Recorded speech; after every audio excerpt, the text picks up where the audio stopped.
Hay un tipo muy específico de silencio que se te mete en los huesos cuando pasas 20 años trabajando en el turno de noche. No es solo la ausencia de ruido, es la ausencia de vida. Mientras el resto del mundo duerme, sueña, abraza a sus parejas y respira al ritmo de una existencia normal. Tú estás despierto bajo el resplandor artificial de las luces fluorescentes, vigilando un edificio vacío al que no le importa si vives o mueres. Ahora soy Mayo R.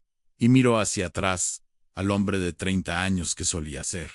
El hombre que creía haber descubierto la estrategia de supervivencia perfecta. Pero al recordar esos años largos y vacíos, me doy cuenta de cuánta de mi vida real cambié por la ilusión de seguridad. No lo entendía en ese momento. Realmente pensaba que estaba haciendo lo correcto para mi familia. Mi esposa, Elena, solía dejarme un plato de cena envuelto en papel de aluminio en el refrigerador cada noche. Yo le besaba la mejilla mientras ella ya estaba medio dormida. Les susurraba un adiós a mis hijos, cuyos rostros estaban hundidos en sus almohadas, y salía hacia la noche fría. Ese fue el momento en que algo se rompió en silencio dentro de nuestra familia.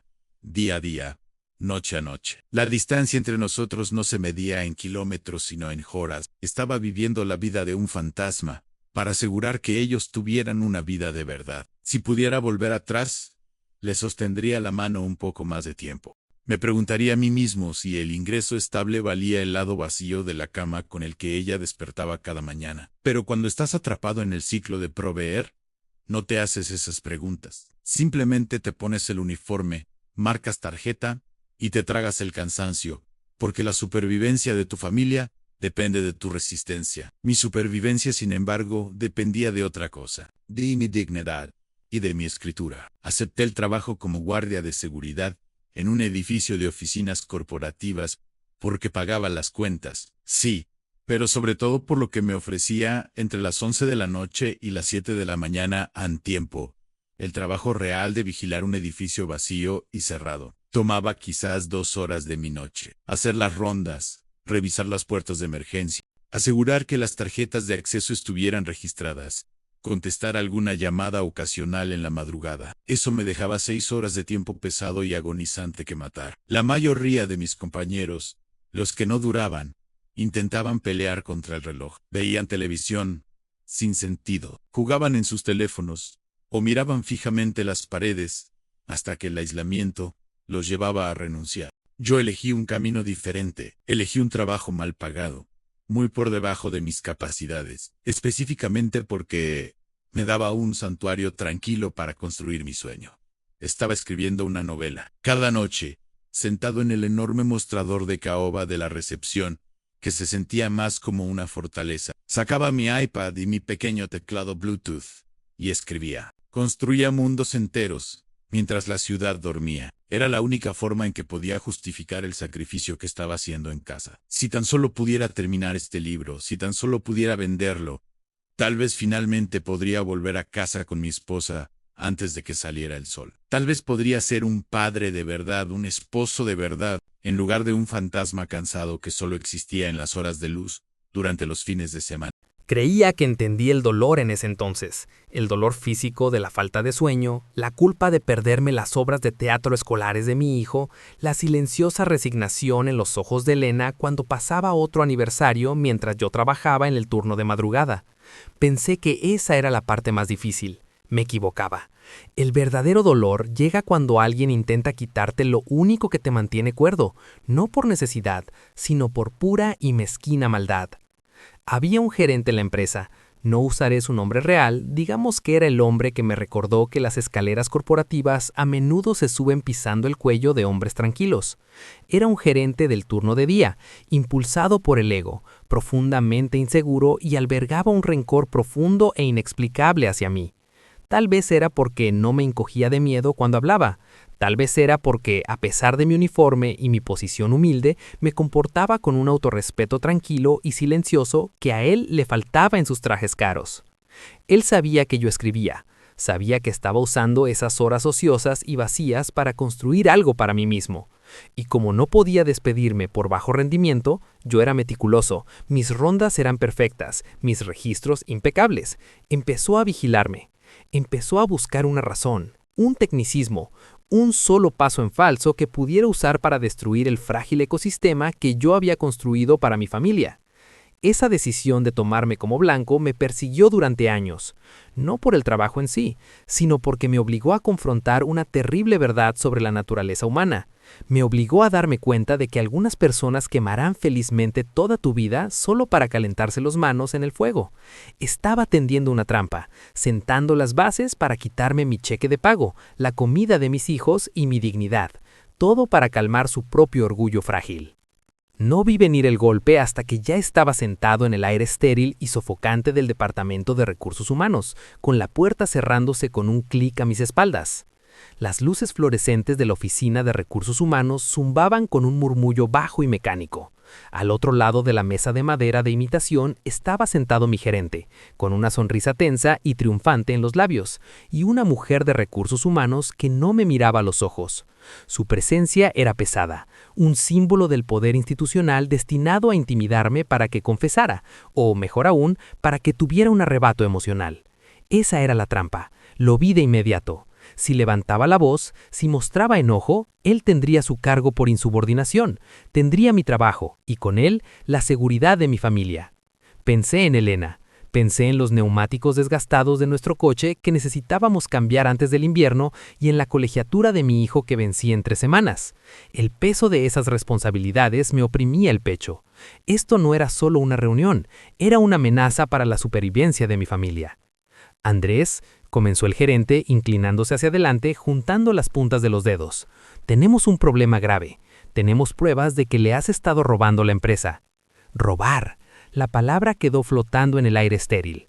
Durante 20 años había caminado por esos pasillos vacíos. Nunca me había llevado ni un clip. Había cambiado mis noches, mi sueño, mi presencia en mi propio hogar, todo por un historial intachable. ¿Robar qué?, pregunté, con una voz aterradoramente tranquila. Me concentré en mi respiración. No le des la ira que tanto desea. Electricidad, intervino la mujer de Recursos Humanos, leyendo de una hoja impresa. Has estado enchufando tus dispositivos personales, un iPad y un teclado, en los tomacorrientes de la empresa en el mostrador de recepción durante tus turnos. Eso es robo de recursos de la empresa. Los miré. Por un momento, lo absolutamente absurdo de la situación me dieron ganas de reír, pero la risa se habría convertido en un sollozo. A esto se reducían 20 años de lealtad. Estaban amenazando mi sustento, la comida en la mesa de mi familia, por el costo microscópico de cargar una tableta. Pero esa no fue la parte más difícil. La parte más difícil fue darme cuenta de que mi gerente sabía exactamente lo que esa tableta significaba para mí. No estaba tratando de ahorrarle a la empresa unos céntimos en la factura de la luz. Estaba tratando de matar mi novela. Estaba tratando de extinguir la única espica de esperanza que había mantenido viva en la oscuridad. Sentí que se formaba un nudo frío y duro en el estómago. La presión moral era sofocante. Si me disculpaba, si suplicaba perdón por un delito fabricado, perdería mi autorrespeto para siempre. Volvería a Elena como un hombre roto que dejó que un pequeño tirano aplastara su espíritu. Si me quieren acusar formalmente, dije, reclinándome en mi silla, cruzando mis manos, entonces debemos hacerlo correctamente. Vi que la sonrisa triunfante del gerente vaciló un poco. No he cometido robo. La electricidad es parte de mi área de recepción, bajo mi supervisión directa. Por lo tanto, si la tomé, cometí malversación de fondos, un delito corporativo más insidioso. La representante de Recursos Humanos parpadeó, confundida. Envíenme a casa, continué, con la voz firme, aunque el corazón me golpeaba contra las costillas. Reúnan al comité disciplinario. Dejen que juzguen si debo ser despedido por malversar electricidad y, por supuesto, consultaré con mi representante sindical de inmediato. Esa decisión me persiguió durante años. En esa reunión elegí mi dignidad por encima de mi miedo. El silencio en la habitación cambió. Ya no era el silencio pesado y depredador de una trampa, era el silencio frágil y asustado de un farol que se le acaba el juego. La mujer de Recursos Humanos miró a mi gerente, los ojos abiertos por la súbita comprensión de la pesadilla administrativa que yo acababa de invocar. Si cargar un dispositivo era malversación, entonces todo el ejecutivo, toda la secretaria y todo el gerente del edificio era culpable del mismo exacto delito. Despedirme significaba sentar un precedente que quemaría la empresa entera. Inmediatamente retractaron la acusación. El gerente se aclaró la garganta, el rostro enrojecido con una rabia silenciosa y fea, y murmuró algo sobre un malentendido. Me dijeron que regresara a mi turno, y dejaron de molestarme con sus tonterías. Por un breve y fugaz momento, creí que había ganado. Cuando mi turno terminó esa mañana, salí a la pálida luz del amanecer y el aire cálido se sintió como una segunda oportunidad. Conduje a casa abriendo la puerta principal justo cuando Elena se estaba sirviendo su primera taza de café. No le dije lo cerca que estuvimos de perderlo todo. Solo rodé su cintura con mis brazos por detrás y hundí mi rostro en su hombro. Pensé que mi pequeño santuario en la oscuridad estaba a salvo. Pensé que lo peor había pasado. Creía que entendía la victoria. Me equivocaba. Los hombres mezquinos no experimentan la derrota. Simplemente cambian sus armas. Unas noches después, llegué a mi escritorio de caoba y encontré un letrero recién impreso y plastificado pegado justo en el centro. Bajo estricta política de la empresa, no se permite cargar dispositivos personales en las instalaciones. No podía despedirme, así que decidió castigar a todos. La acusación de robar electricidad siempre había sido una excusa ridícula, un cebo para la ira. Quería provocarme, forzar ese arrebato emocional que tan desesperadamente anhelaba. Quería que arrancara el letrero, que marchara a su oficina y gritara, para poder finalmente sancionarme por insubordinación. Pero no le di la satisfacción. No grité, no me derrumbé, simplemente recurrí al pasado. A la noche siguiente, llevé una máquina de escribir pesada y mecánica al trabajo. La coloqué justo al lado de su ridículo letrero. No necesitaba su electricidad para escribir mi novela. También traje un viejo teléfono Nokia, tipo bloque, que podía mantener la carga de la batería durante días. Pero esa no fue la parte más difícil. La parte más difícil fue sentarme en ese vestíbulo cavernoso y resonante, escuchando el áspero y metálico clac, clac, clac de las teclas de la máquina de escribir. En los Países Bajos, la ley es clara. La novela que estaba escribiendo era mi propiedad intelectual. No había ninguna cláusula legal que dijera que ellos eran dueños de los pensamientos en mi cabeza o que merecían una compensación financiera solo porque mi cuerpo físico estaba atrapado en su edificio durante horas inactivas. Mi mente era libre. Pero mientras escribía, el sonido hueco de las teclas rebotando en las paredes de mármol se sentía como una cuenta regresiva. Me di cuenta de que mi victoria estaba completamente vacía.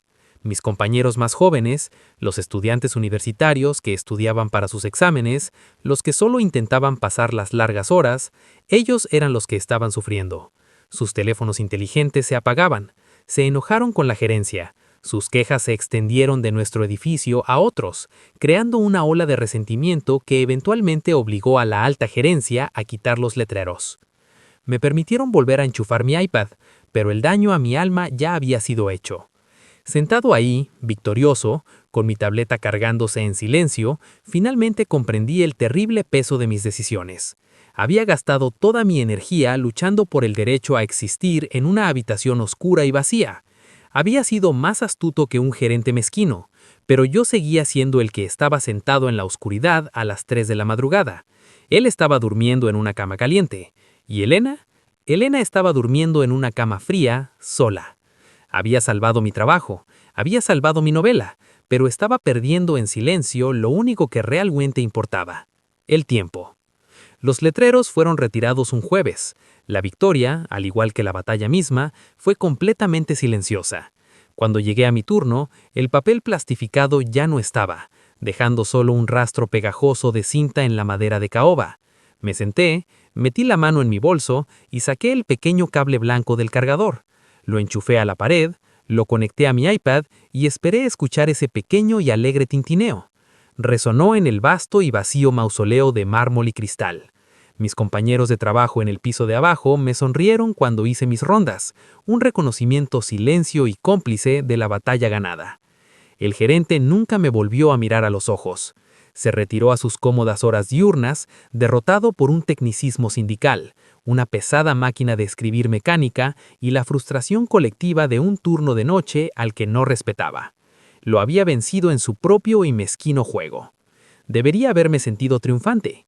Me volví a sentar en mi silla, abrí mi manuscrito en la pantalla y dejé mis manos suspendidas sobre el teclado. Bluetooth, pero las palabras no llegaban. Miré la pantalla brillante y en lugar de ver el mundo de fantasía en el que había volcado mi alma durante años, vi el reflejo tenue y fantasmal de mi propio rostro en el cristal. Me veía cansado. Parecía mayor de 30 años.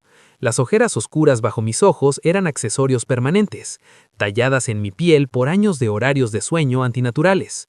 Miré alrededor del cavernoso vestíbulo, las sombras que se extendían por los pisos pulidos, y un peso sofocante me oprimió el pecho. Ese fue el momento en que ocurrió el verdadero colapso emocional. No llegó con gritos, tierras o una confrontación dramática. Llegó con el silencio ensordecedor e insoportable de un martes por la mañana a las 4 de la madrugada. Sentado ahí, bañado en la luz artificial de una tableta que había luchado tan ferozmente por mantener viva, me di cuenta de la broma más cruel de todas. El gerente me había acusado de robar electricidad. Yo había contraatacado con suficiencia llamándolo malversación, burlándose de su comprensión de la política corporativa. Pero en la quietud de esa noche, la verdad me inundó. Yo era un malversador. No le había robado a la empresa no había perdido nada. Le había robado a mi propia vida. Había malversado mi juventud, mi matrimonio y la fugaz infancia de mis hijos. Había encerrado esos años preciosos e irreemplazables en este edificio frío e indiferente, cambiándolos por un cheque de pago constante y un lugar tranquilo para escribir. Cada hora que pasaba vigilando ese vestíbulo vacío era una hora que Elena pasaba sola en la oscuridad, preguntándose si el hombre con el que se había casado alguna vez volvería a casa de verdad. Cada noche que me sentaba bajo el resplandor de esa pantalla, sintiéndome orgulloso de mi recuento de palabras, mi hijo crecía 1 centímetro más. Estaba aprendiendo palabras nuevas, raspándose las rodillas, teniendo nuevas pesadillas que yo no estaba ahí para espantar. Me había convencido a mí mismo de que era un buen proveedor, un protector estoico, un artista dedicado, pero la realidad era que yo era un padre ausente y el fantasma de un marido. Terminé la novela 1 año después, finalmente se publicó y hoy reside en un estante de madera en mi sala de estar. Pero el costo de ese libro, el costo fue astronómico. No se pagó en vatios o kilovatios, ni en cuotas sindicales ni en honorarios legales. Se pagó en la moneda silente e irreversible del tiempo. Cuando finalmente entregué mi uniforme y me alejé del turno de noche para siempre, mi hijo era casi un adolescente. El niño pequeño al que solía besar mientras dormía ya no estaba, reemplazado por un joven silencioso que había aprendido a navegar por el mundo sin un padre a la luz del día. Elena seguía allí, con su amor perdurable, resistente y paciente, pero las líneas alrededor de sus ojos guardaban un cansancio que yo sabía que había puesto allí. Sobrevivimos, no nos quebramos, pero no puedes deshacer los años que te perdiste. La empresa me reemplazó al día siguiente. Otro joven, buscando un lugar tranquilo para estudiar, se sentó en mi escritorio de caoba. El edificio no me recordaba. Probablemente el gerente olvidó mi nombre 1 mes después. Verás, la trampa no fue tendida por mi gerente. La trampa fue la ilusión de que el sacrificio es un estado de espera temporal. No lo es. El sacrificio es un cincel que esculpe lenta y permanentemente la forma del futuro de tu familia. Creí que estaba conteniendo la respiración hasta poder darles una vida mejor. No me di cuenta de que se estaban asfixiando conmigo. Si estuvieras en mi lugar, sabiendo lo que sé ahora, sentado en esa habitación oscura y vacía, con tus sueños silenciosos a un lado y la vida de vigilia de tu familia escapándose al otro, ¿qué habrías elegido? Han pasado años desde aquel último turno de noche. El uniforme desapareció hace mucho. La placa de identificación de plástico se perdió en el tiempo, pero a veces todavía me despierto exactamente a las 3 de la madrugada. Es una memoria muscular del alma, un fantasma del hombre de 30 años que vivió su vida en la oscuridad. Pero cuando me despierto ahora, no veo luces fluorescentes ni tramos interminables de mármol pulido. Veo el suave subir y bajar de la respiración de Elena a mi lado en la quietud de nuestra habitación. Extiendo la mano y toco la suya. Su piel es mayor ahora, al igual que la mía. Es más fina y las venas trazan un mapa de una vida que luchamos desesperadamente por mantener unida. Sobrevivimos la oscuridad. La novela que escribí durante esas horas robadas y agonizantes hizo exactamente lo que había rezado que hiciera. Finalmente se vendió, nos dio una base y me devolvió mis días. Pagó los neumáticos nuevos, pagó la colegiatura y me permitió, por fin, dormir cuando el resto del mundo dormía. Pero siempre que miro ese libro en el estante, con mi nombre impreso en letras gruesas en el lomo, no siento la oleada de orgullo absoluto que esperaba, siento una reverencia silenciosa y pesada. Es algo hermoso, pero también es un monumento a los años en los que a duras penas nos sobrevivimos el uno al otro.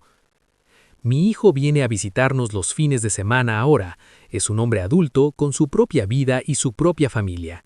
Trae a su niña, mi nieta, y nuestra casa se llena de una luz ruidosa, caótica y hermosa que nunca experimenté ni una sola vez en ese estéril vestíbulo corporativo. Lo observo abrazarla, lo observo escuchar sus interminables y divagantes historias con toda su atención individua, sin mirar nunca el reloj, sin mirar nunca una pantalla. Cuando veo eso, me inunda un sentido de gratitud profundo y abrumador. El ciclo de ausencia se detuvo conmigo. Él es el padre bajo la luz del sol que yo nunca pude ser, porque aprendió de los espacios vacíos que yo dejé atrás. Hace poco pensé en aquel gerente. Ya no pienso en él con ira, solo con una especie de lástima extraña y hueca. Él creía que estaba vigilando la electricidad de la empresa, creía que estaba protegiendo su poder y su autoridad. No entendía que lo único de valor real e irreemplazable en ese edificio era el tiempo que corría en el reloj de la pared. A todos nos es dada una cantidad finita de horas en esta vida. No puedes atesorarlas en un banco y no puedes exigirle al universo que te las devuelva una vez que se han ido.